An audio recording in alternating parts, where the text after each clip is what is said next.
Good morning, everyone. It's 9 o'clock. What is it now? Is it day 5 or day 6? I think it's day 6. All right, the siege of Kiev. That's what I'm gonna call it. Last night was pretty quiet.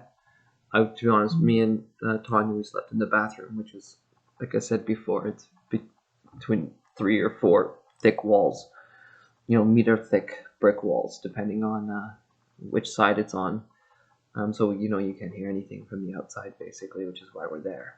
But I haven't heard anything about downtown Kiev, or I haven't heard any of the cities being taken, which is it's day 6. I mean, like I said, like this. I know the West is focusing on Kiev, but I mean the heroes in Mariupol, in Kharkiv, in Odessa, Nikolaev now. I mean, the people in Kharkiv and Mariupol especially, like, they are on the fucking border. Mariupol is completely surrounded. I have no idea how the hell they're holding up. Heroes.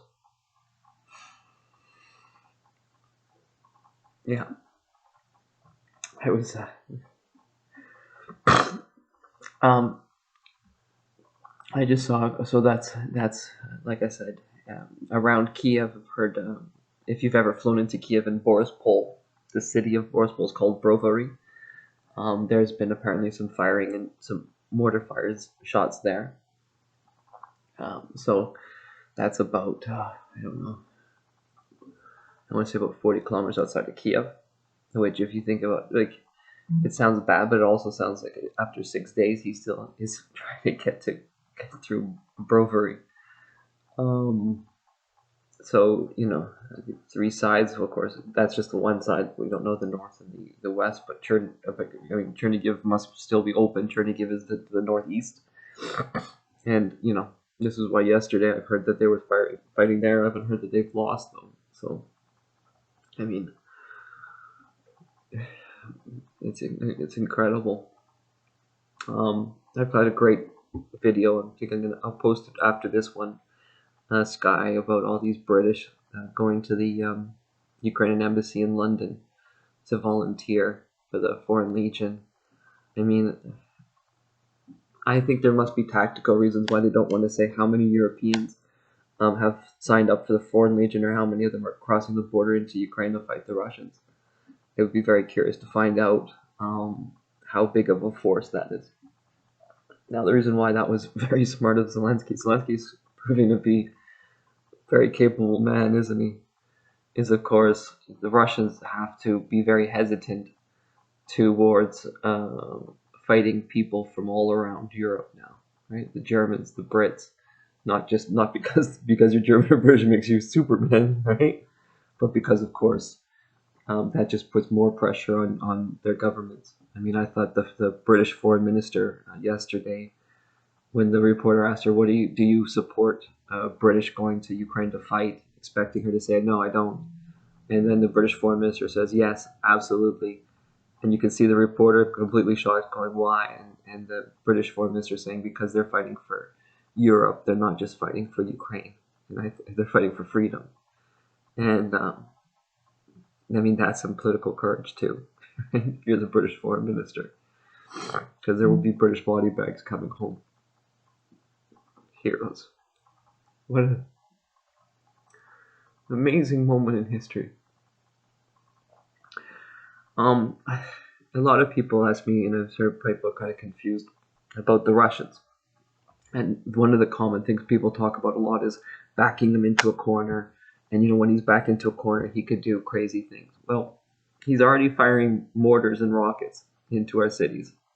And like I said, the Ukrainian ambassador to the United Nations yesterday, I loved. He had this fantastic fucking quote.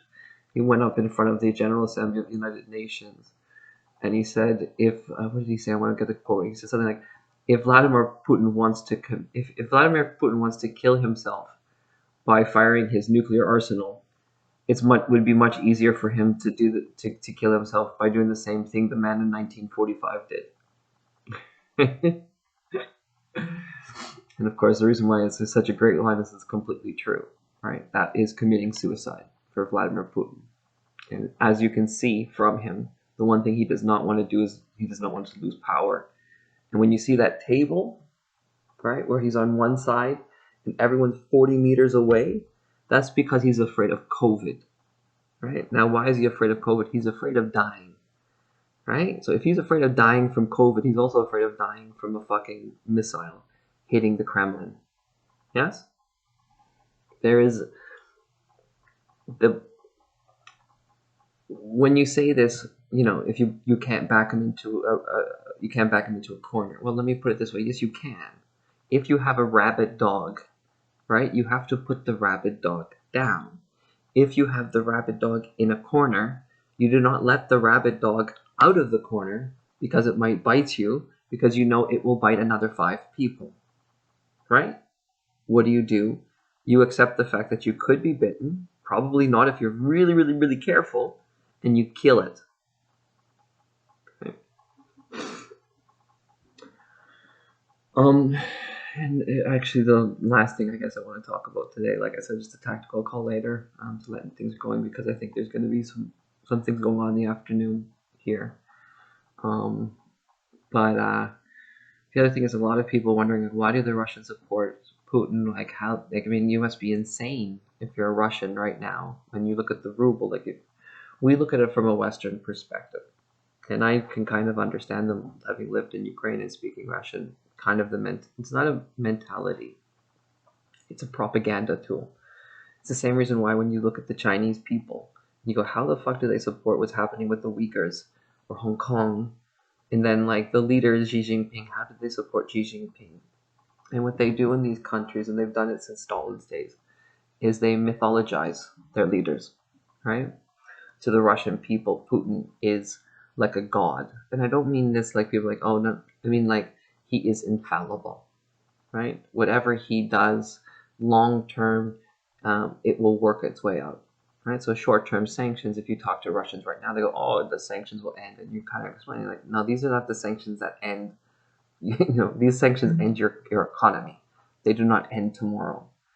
But you can't really persuade them this because, of course, for one thing, he's gotten away with it before, right? We've let him get away with it the first time he went into Ukraine, and it's not the only time he's done these terrible things. I have buddies of mine from Syria who are here. You go ask them what the Russians did in northern Syria, right? Or what was it, Chechnya, right? This is why the Chechens, I'm very concerned about coming to Russia, to Kiev, because of course, if you want to find something that will scare you, go find out how the Chechen Russian army dealt with the Chechens. So, you know, he's gotten away with war crimes before. He's been a war criminal for 20 fucking years. He poisoned a British citizen in Britain and got away with it. He killed, and that was just one of them. Think about that, right? And if you're a Russian person and you've seen this for years, him fucking sending KGB agents into London to poison a man, killing him with radioactive poison, and getting away with it, right? You do not feel, and of course you have that, and then what they do is they create an echo chamber. They take those and they hit them again, again, again, every day, every month, every year, right? Look at Putin. He's so powerful. He gets away with whatever he wants to. The West is terrified of him. The West is scared of him, right?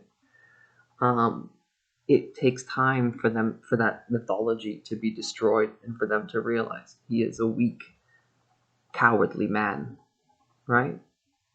But that will take time. The way it takes time and how it proves that he is a weak, cowardly man is when the Ukrainians stand up to him day after day after day, right? Because then finally the Russians start thinking the same thing, right? But that will take time.